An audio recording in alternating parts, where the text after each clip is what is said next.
Thank you for joining us on another episode of Popcorn for Breakfast. Oh, not this again. Let's get this out of the way, Kirk. Just do whatever you're gonna do. Ah, you're muted. You deserve that. No. Try again. Take two. Pretend nothing happened. We're caught in a trap. I can't walk out because I love you too much, baby. I cannot believe I was muted on my grand entrance. You deserve that. You do. Because this is 2 episodes in a row you're doing this. You're pulling this stunt with your... What if this is what I do for like the next 30 episodes? Oh, God. I'll quit. I bust out this mink coat and this beautiful wig, and I just go to town. Every intro is no longer hello, hello. It's whatever Elvis song I haven't sung yet. Yeah, no. Count me out. Count me out on that. I mean, if you want to do that in your free time, by all means, but... Why did Popcorn for Breakfast break up? I don't know. It was the nonstop Elvis impersonations. That's what did it. That's what pushed everybody over the edge. That was the end of it. Well, I could see it, honestly. Well, find us on TikTok. I will most likely be busting it out for the rest of the week because I found this mink coat and it's comfy. It's very hot after like 5 minutes. If you don't do a thrift shop rendition with that coat, then you're doing it all wrong, Kirk. You're doing it all wrong. What if I do a thrift shop in the same vein as Elvis, like walking to the club, like, what up? I got a big. Well, there were some mashups in this movie of songs. Like at one point they were mashing up Elvis with Toxic by Britney Spears. There was all kinds of stuff going on. So there's a bit of a modern flair, a little bit of a remix going on in the Elvis film. So, we'll get into it. But as we all are painfully aware of now, we're reviewing the film Elvis this week. No, that's not what I meant. I just meant that we went so long without actually saying what we're doing today, which is that we're reviewing Elvis, the Baz Luhrmann film. You don't think my pitch perfect rendition of Elvis's Suspicious Minds cued them into what movie we were doing? No, they did, but we didn't actually say it. That's what I'm saying. That's the problem, is that we didn't we didn't do our job, is what I'm saying. Okay, well, let's start over from the top. Let's do it. Just all right, run it back. No. So we're reviewing Elvis. It's Baz Luhrmann biopic starring Austin Butler, Tom Hanks, among others. It's in theaters now. It's actually officially the #1 movie in America for the time being, which it only narrowly beat Top Gun Maverick, which Maverick's in its 5th weekend. So, but there were a lot of competing factors because The Black Phone also came out this weekend. Jurassic World Dominion is still in theaters. Lightyear is still in theaters. Box office is alive and well for the summer right now, Kirk. I mean, we saw this at 10 o'clock on a Sunday night. And there were a lot of people there. This is a 2-hour and 40-minute movie, so do the math there. We didn't get out till 1 a.m. Right. And that theater was still, had a good amount of people in it. Yeah, for, post-COVID movie theaters, 10 o'clock at night on a Sunday. I mean, it wasn't half full, but it was definitely more than a quarter full. It was above average size theater, too. Yes. So that's worth noting. Yes, it was pretty impressive. There were probably 30 people in there, maybe 25.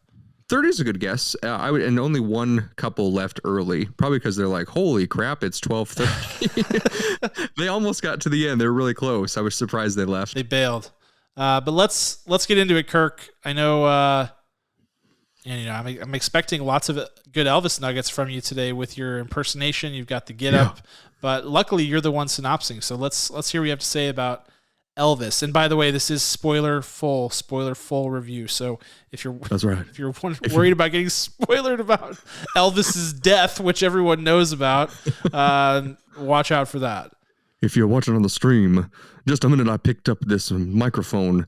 It's actually a flashlight, and I realized, wait, I'm talking into a microphone. Why do I need 2 microphones? You don't. That fails. I just thought that I would just expose myself before I continue as the fraud that I am. The synopsis for Baz Luhrmann's Elvis. Baz Luhrmann's Odyssey of the King of Rock and Roll spans the whopping 42 years of his life.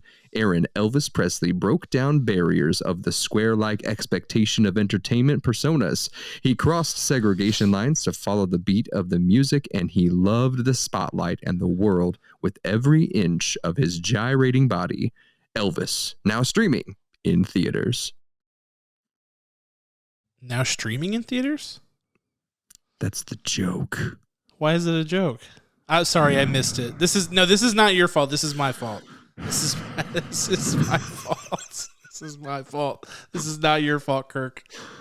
That's the dad joke coming out in full force. Oh, okay. Gotcha. I gotcha. In theater. Gotcha. Okay, good. Sorry about that. I didn't mean to be that guy. But no, I am the one who should be sorry. I said the words. I wrote the words. I blew said up the your words. Spot. All right. Yeah, I mean, it's the movie's quite simply called Elvis because that's what it is. It's Elvis. It's about Elvis. It's all things Elvis from the beginning of his career to the end, and just as Kirk said. So let's get into it, and let's start with these acting performances because everybody's going to want to know. It's a biopic. Did they do it upright? Kirk, who is your Oscar going to for this film? And the Oscar goes to Mr. Austin Butler in the title character role. Elvis Presley. Austin Butler, his biggest claim to fame before this, Once Upon a Time in Hollywood with Quentin Tarantino at the helm. This performance is absolutely star-making. He was already on people's radar from the various kids projects that he was on, Disney, Nickelodeon. He hopped between both, maybe, and then he landed an incredible role as Tex, part of the Manson clan, on Once Upon a Time in Hollywood. And this is going to unlock so many things for him. He's already been announced in part 2 of Dune, and I'm sure that there will be many more. What I love about the behind the scenes from this is that Austin Butler is a class act. He actually sought out the blessing of the family to make sure that he could do this role. He did not want to do it unless he knew that the family was on board, because obviously those people are the ones you want to take care of the most, the living family, whenever you're doing movies and stories like this. It's important.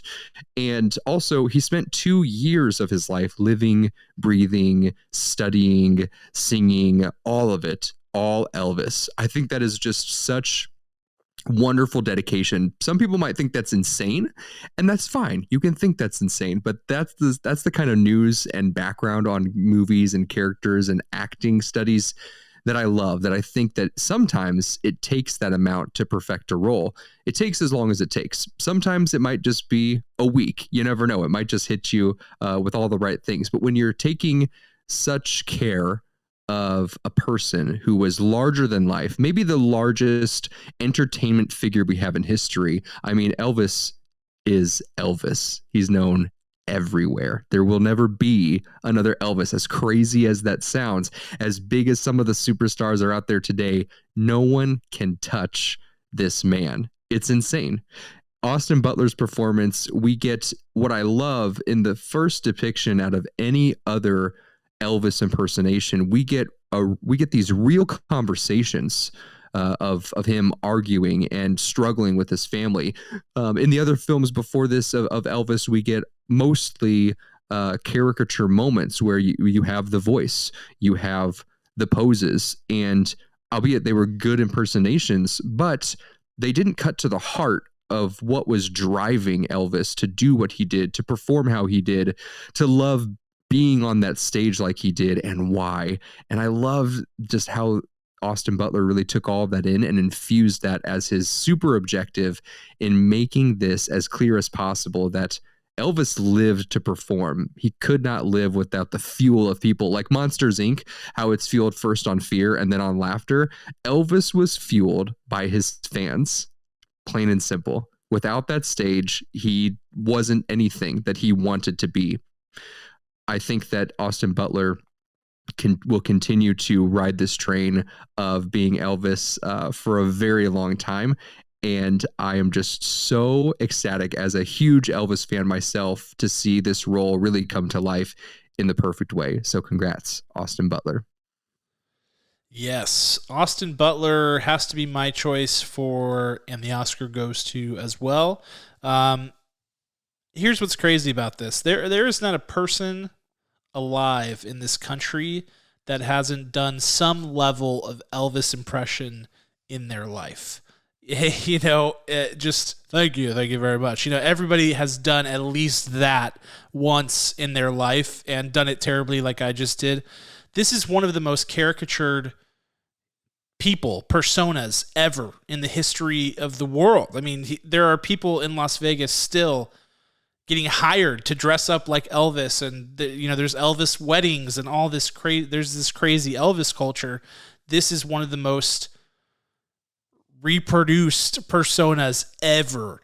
And so to step into that role and to do it in a way that makes it feel like you're not doing a caricature, that you're not doing an impersonation, that you are Elvis, that you are actually transforming into Elvis, is an insanely difficult task. And then to do it at the level that Austin Butler did is an entirely different thing altogether. I mean, it's truly insane. There is a point in this movie where he just transforms into Elvis before your eyes, because the early scenes in the movie, you're getting like young Elvis, which is not the Elvis you know and love anyway. So you don't view him as Elvis. You view him as like this different machination. You view this as like this different iteration, I guess is the word that I'm trying to look for, of Elvis. But as he becomes the superstar Elvis, you're like, yeah, this is Elvis. This is Elvis. Like, there's no doubt in your mind. And what's even more bonkers about this, we talked about this years ago when the casting process was going on. We talked about it in What's Poppin'. The guys they were considering for this role, there were a ton of them, including Aaron Taylor Johnson and Harry Styles and Miles Teller and Ansel Elgort and a few others who were considered for this role. But they cast a wide net. And of those people, Austin Butler is not the most accurate visual match to Elvis. He's not someone. Austin Butler has a bit of an iconic look himself. He has a bit of a like. He's a noticeable face. He has something that could be iconic if he becomes a big star. And so to turn that person into Elvis, obviously the hair and makeup was insane. I'm sure we'll talk about that at some point, and crazy stuff that they were doing there.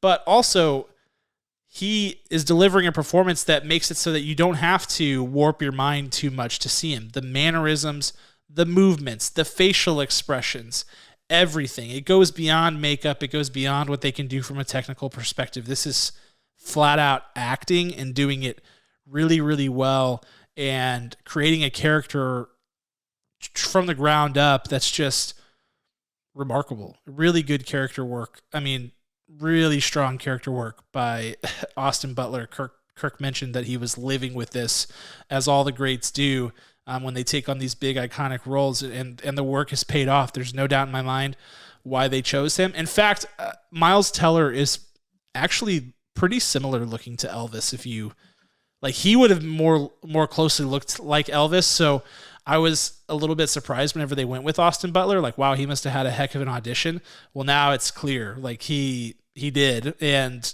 was able to do the job. So really iconic. Could get him nominated for a real Oscar, not just one of ours. I mean, it really is that good of a performance. I definitely think he will be nominated. It's I don't think that's even a contest because of you could do a caricature and you could still get nominated for a caricature, yeah, but the it happens. Depths that he does, those moments where he is just fighting for his life against all the people in his life about saying, this is what I want to do.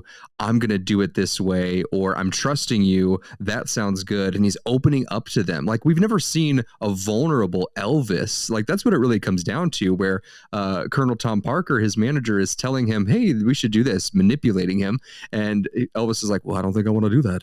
I think I want to do this. Oh, tell me more. Oh, that's very nice. And then he unfolds and opens up and tells about kind of his dreams and ambitions with his direction. And I think that this performance will go down as one of the greatest performances in film history. I'm so serious.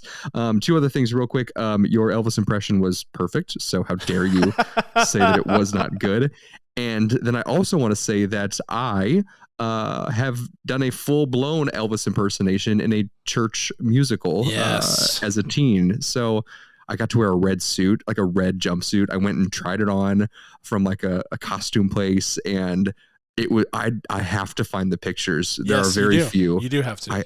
I had so much fun, and I wish I still had it so I could have worn to Elvis. Would you have gone with me to the movie if I was in a red jumpsuit?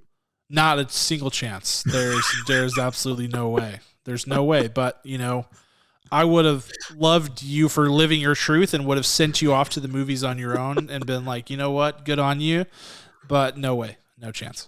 You would have said, "Oh, I can't." You would have seen me in the lobby. Like, actually, my dog just died, so I gotta go. And then snuck in with a hat and a trench coat and a giant fake mustache. Yeah, it could work. It wouldn't be the wildest thing it pulled off. Okay, let's talk about the other performances, because I think everybody comes into this expecting Austin Butler to be the winner and the Oscar goes to. If he hadn't, that would be a scathing indictment on this movie. That means that things went real wrong real fast. So that's perhaps a good sign. But let's dig deeper here, Kirk. Who did you have as your scene stealer for this movie? My scene stealer was... This is a hard one because the supporting staff, the supporting cast of this film, while most of them did a good job, to me, there weren't groundbreaking or breakthrough performances, unfortunately. But the one that stood out to me that I kept loving was the one by Richard Roxburgh, which is, you may know him if you love Moulin Rouge as much as I do. He plays the Duke in Moulin Rouge and Baz Luhrmann's other film of his 9 that he has, right? In the Duke, he's this outlandish, ridiculous caricature, and in this we get a real person, Elvis's father, Southern accent, calm, cool, collected, and bad with money. I mean, there's actually a lot there, a lot more than I thought they were going to give this character, and it was very surprising on how influential that both his parents were in this film. And I really thought that it was such a good departure from the only other thing that I've seen him in. And I thought that it was really incredible. He wasn't there just because he knew Baz Luhrmann from Moulin Rouge. He was there because he earned that part, and he paid his dues, and he really studied up to make sure his accent was proper, to make sure that he had a relationship with Austin Butler, the actor, and Elvis, the character. Those were all very important, and you could see that grow. You could see the real conflict in it, and that can't happen unless both actors were on board. We already knew that Austin Butler was on board from beat one, and he wasn't stopping. So you were either going to hop on that train or just step aside while he blows right through you. And when you're up against a performance like that with an actor so focused, if you are not also focused, you will get left behind. And I will talk about who got left behind. But Richard Roxburgh was phenomenal in his role, as small but as important as it was. Yeah, I think your point about it being kind of hard to choose a supporting cast, I'll go a step farther and say that I think some of the supporting cast was just bad in this movie. And frankly, Tom Hanks is on that list. I just did not love that performance. And a lot of them were subject to the movie style and the pace of the movie and things like that, which I'm sure we'll get into. At least I know that I will get into. And so they didn't really have a fair shot. But those that did, there were some that were just really bad. For me, my scene stealer, I'm going with Olivia DeJonge, who played Priscilla Presley.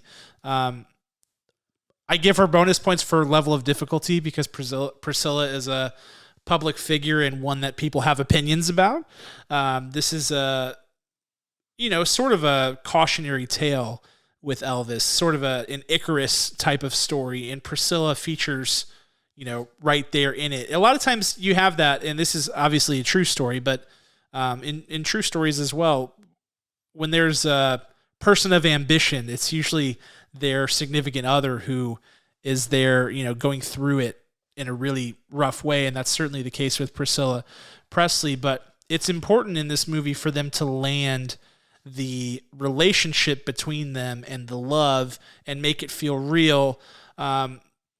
so that when the heartbreak happens and when the downfall happens and the drugs and all the manipulation and all of that starts to occur, that you feel it in your chest and it makes you hurt. And it's important because this is a 3-hour long movie, and that comes right at the very end, that they actually let Elvis have his downfall where Priscilla leaves. And, you know, it comes really in the last like 30 minutes that they decide to go down that road. And so the payoff is late in the film, and so they have to build it up really well. And I think they did a great job, and I think it's because Olivia DeJonge did a great job fostering chemistry with Austin Butler's Elvis, and just really playing to that and being a great supporting cast member. I think she understood the assignment, did her homework. Nice and, you know, solid performance. I just thought it was really strong, and it was literally, you know, the father, I think, is good. It's a different dynamic though, because, you know, Elvis is closer to his mom. So I like that you called out that performance, because it's one of those like unsung hero performances. But this was the one key relationship in Elvis's life that I felt like was really well portrayed, and the payoff was good. And I think that that's because Olivia DeJonge did a really good job in her scenes with Elvis, with Austin Butler as Elvis, and built that relationship. I thought it was really strong work. So kudos to her. Brilliant. Love it. All right, let's move on to the production. It's Baz, man. Baz is this guy is not a minimalist. Can we say that? Cuts galore, visual effects galore, lighting and crazy production design galore. I mean, that's Baz, which really is kind of a good fit for Elvis. But Kirk, I want to hear your thoughts on the production and what your showstopper was.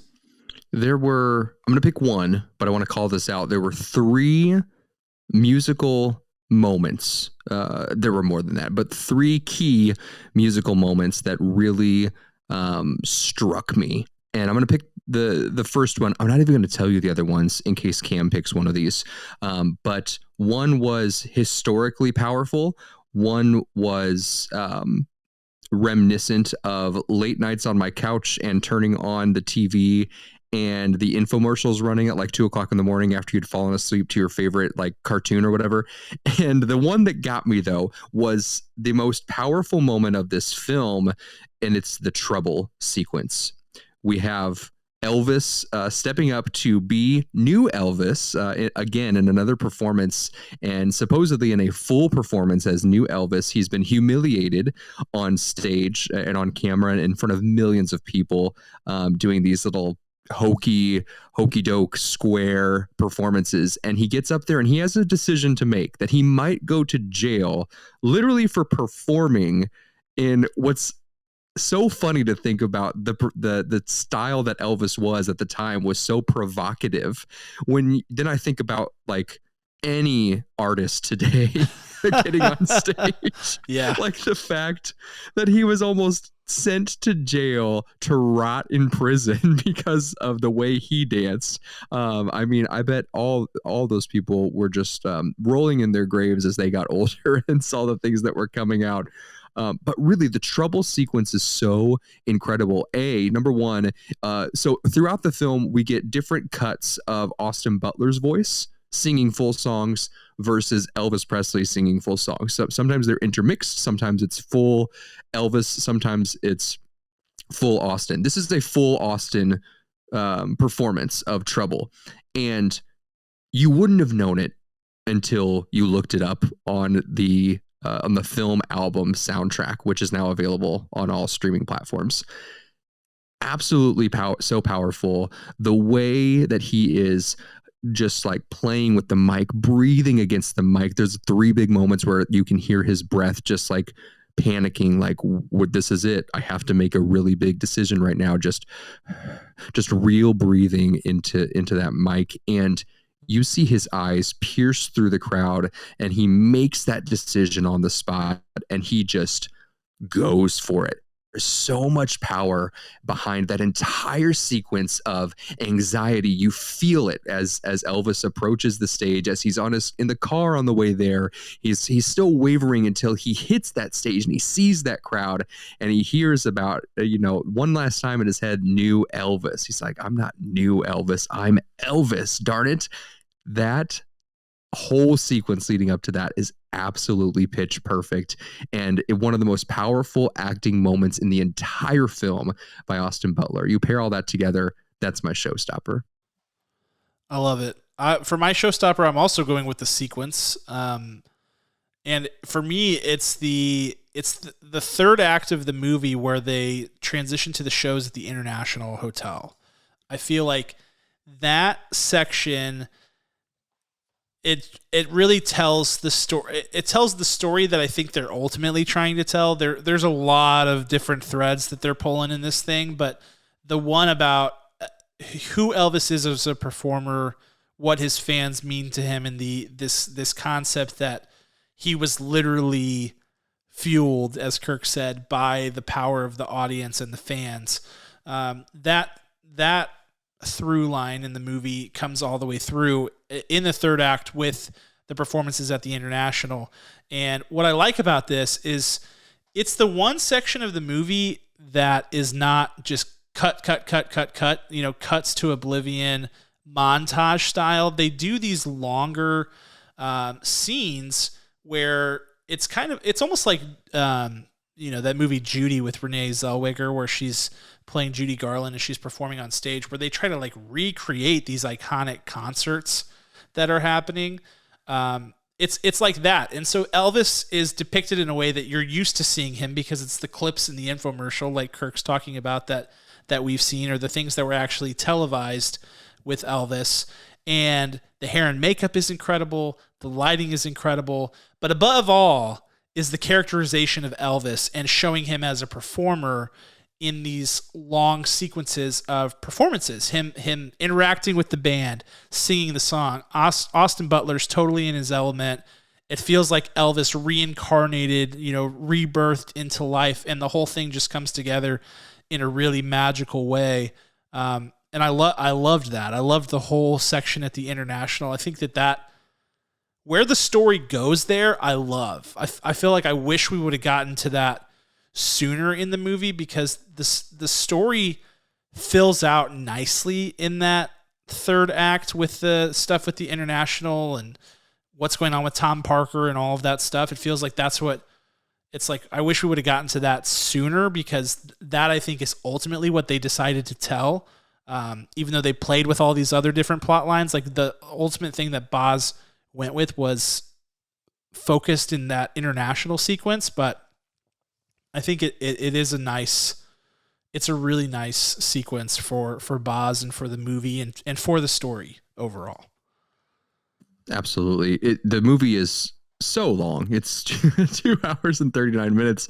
I almost forgot the treat there at the International, which is such a long sequence. You're absolutely right. The concert is a gift from Baz to see that fully play out. And what's the song that they build up together? Is it That's All Right Mama again? Yeah. There at the end. Oh man. I mean, I was in heaven. I'm sure you were in a bigger heaven than I was, listening to how that band was built up, just with your band love and history and expertise. Like when they built that out, I mean, I don't know if you looked over or saw me shaking. Like I was like bouncing up and down and Yeah, that was the part where it was like, okay, this is the music part. And this is something that Baz does incredibly well. I mean, he's done it with Moulin Rouge. He's been here before, and I feel like it's something that just really suits his style, is to do these big musical sequences, because he has such a visual eye for spectacle, and that's what it's all about. But I loved that he like took a moment to be really intentional about recreating an Elvis performance. Like forget the cinema part, but like let's just straight up recreate an Elvis performance and make it feel like you're there, and that's what they did. All right. Absolutely. Let's talk about director's shoes. What are our notes for Baz? Kirk, kick it off. 2 hours and 40 minutes. I got a lot of notes, Baz.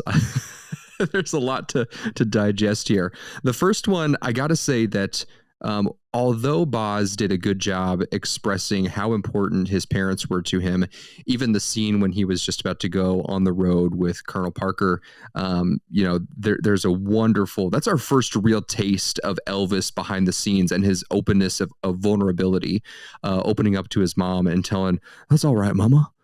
Literally, that's all right, mama, in that scene. I love that. And that he's taking care of her as she's trying to take care of him. It's a beautiful moment. And when we get to the death scene of Elvis's mom, it almost feels like Cam said a couple weeks back, it almost feels like Goose in Top Gun 1, that this should be such a big moment. And it is. And they do. We have the funeral. We have the announcement. We have a little bit of grieving, but there's something detrimental that sucks the air out of that scene where we don't get to fully feel with Austin Butler. And unfortunately, that is Tom Hanks' performance in this entire movie. They choose to have Colonel Tom Parker, Elvis Presley's manager, come in, and in his most vulnerable state, Elvis's most vulnerable state, his mother has died. Colonel Parker is trying to encourage him to still be the star that he knows he will be, which that makes sense from a writing perspective. However, if the core of Tom Hanks' performance was not so misguided, that would have been so much better. In fact, the entire film would have benefited so much more from it. We have these incredible cerebral out of body thrown into like a painting kind of feel like Baz Luhrmann does with incredibly new techniques and graphics that I haven't seen before, and especially him do before. And all of it gets lost with this contrived accent that Tom Hanks did. Now, I haven't listened to enough of Tom Parker's interviews in the past. I have listened to a few, and I hear more Southern out of it than I hear the Holland play.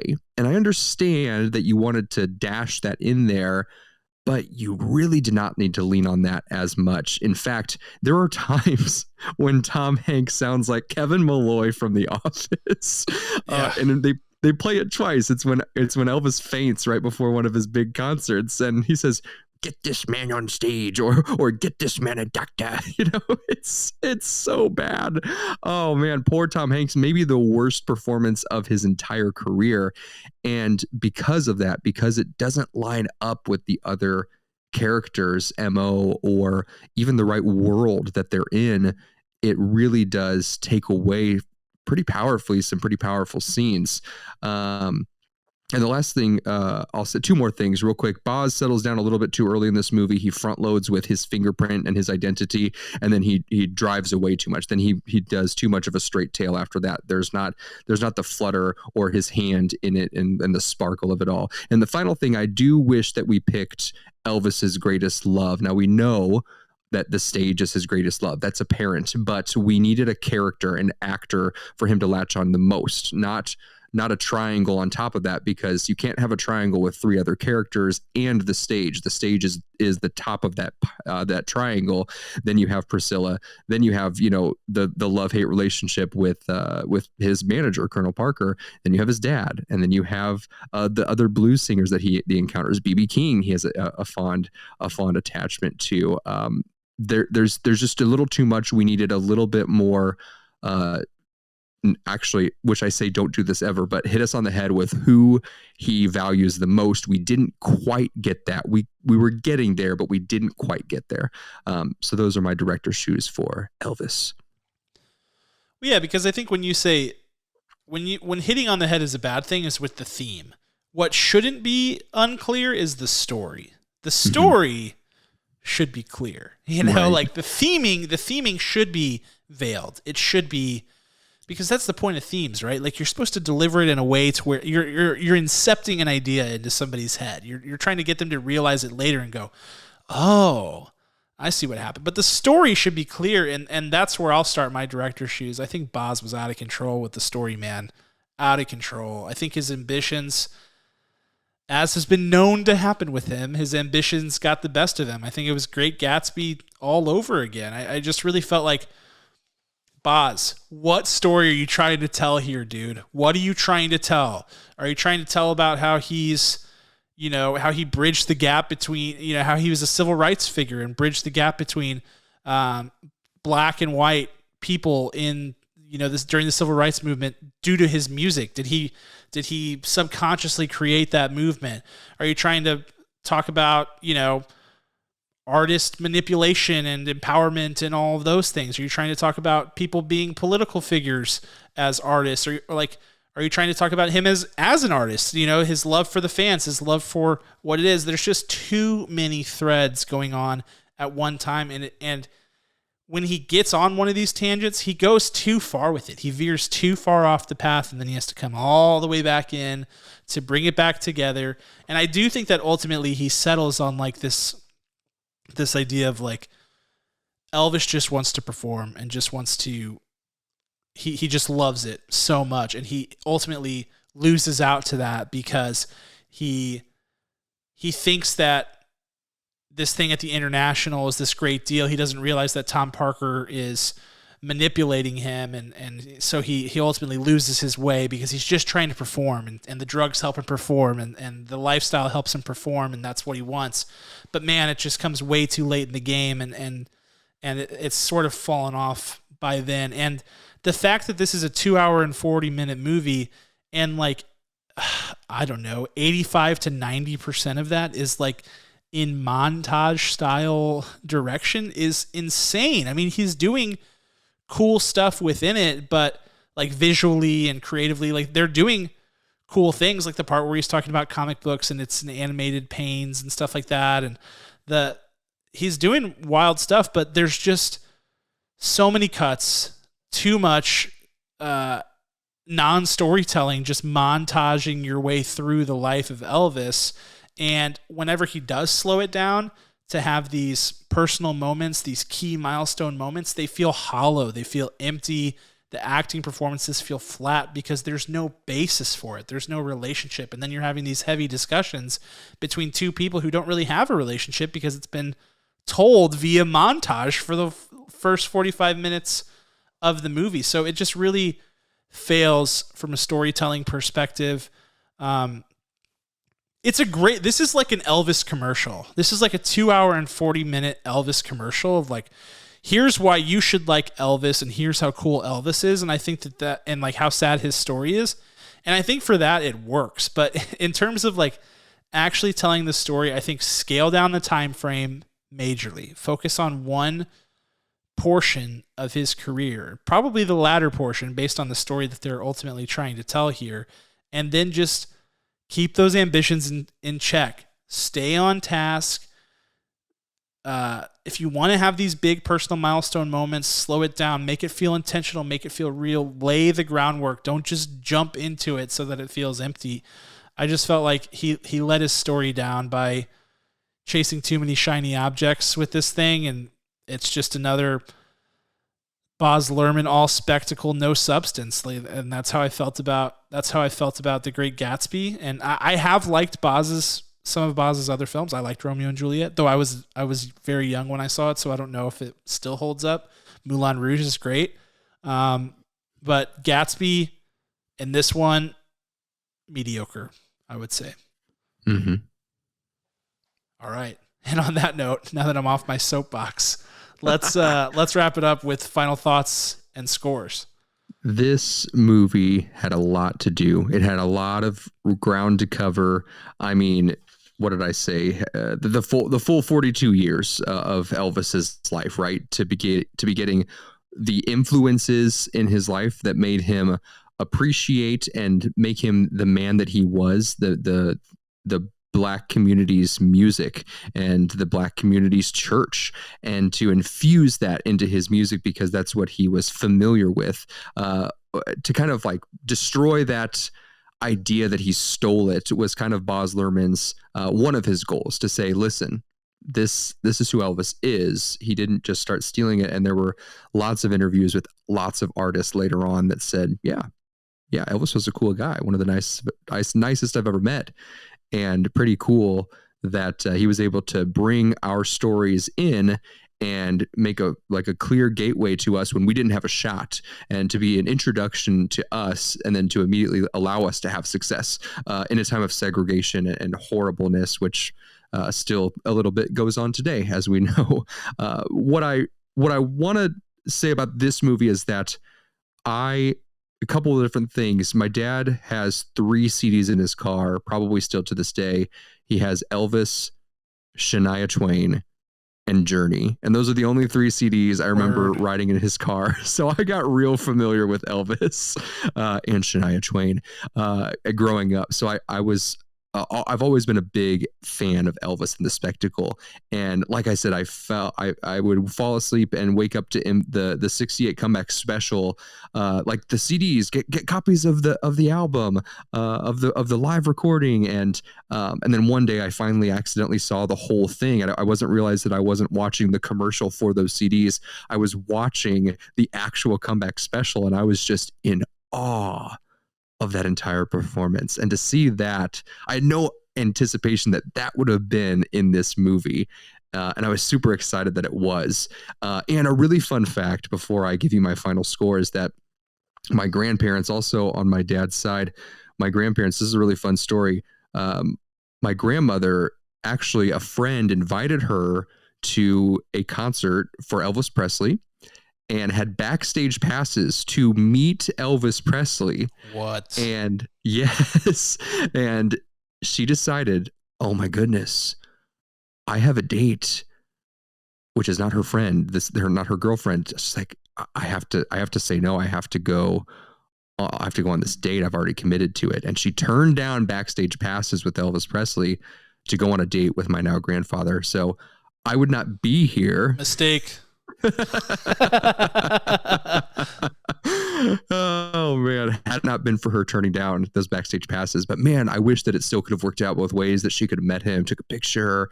I could flash it right now. He would have understood. I think so. I really do think so. So I love Elvis. And one other thing that I love about Baz Luhrmann, or understand about him, I guess, or think I understand, is that he moves at such a breakneck pace sometimes that you have to see his films over and over again. So I'm actually buffering my score just a little bit, knowing that upon second viewing, I'll like it even a little bit more. And if I need to retcon this later, I will. But I'm going to stand true to my rating on this film, all things considered, at an 8.0 out of 10 kernels. I feel you.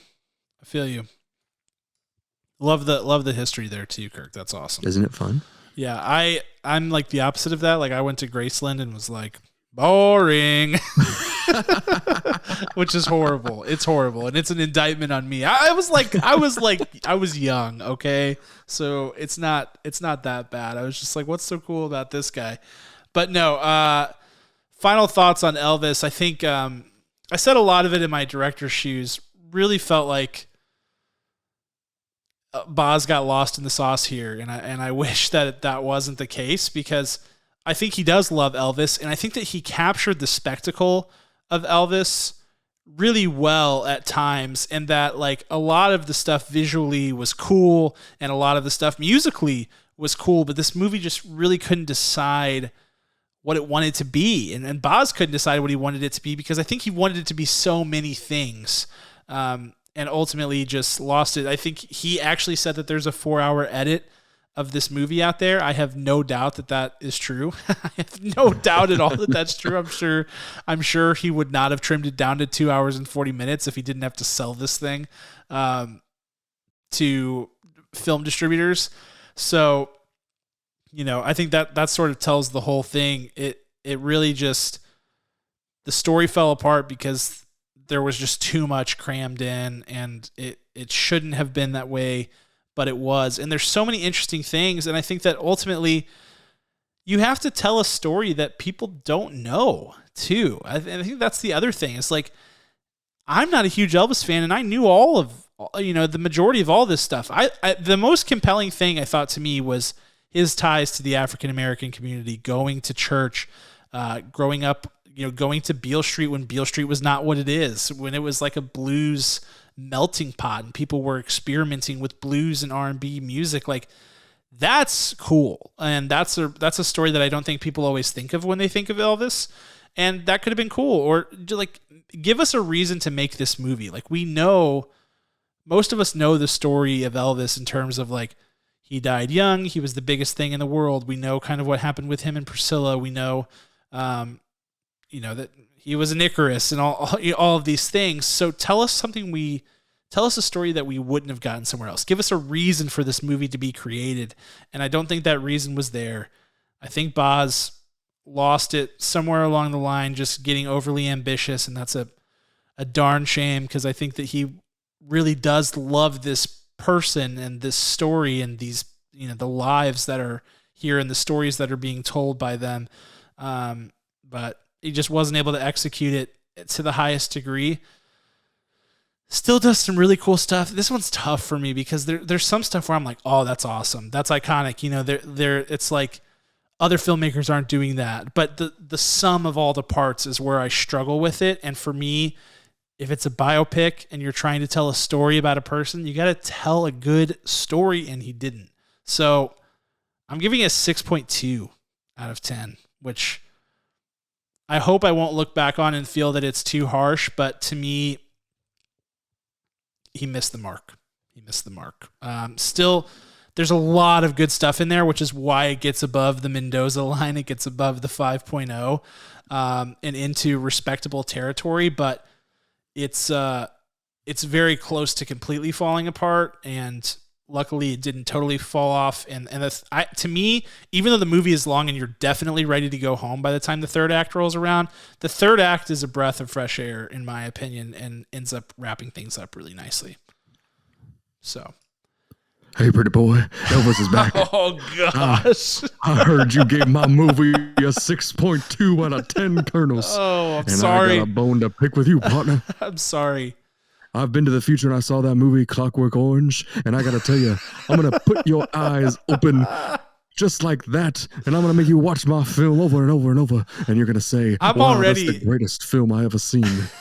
I'm already going to get lambasted for this because my mom is a huge Baz fan and my sister-in-law is a huge Baz fan, and so are you, Kirk. So I don't need the king getting involved here and jeering me for my score.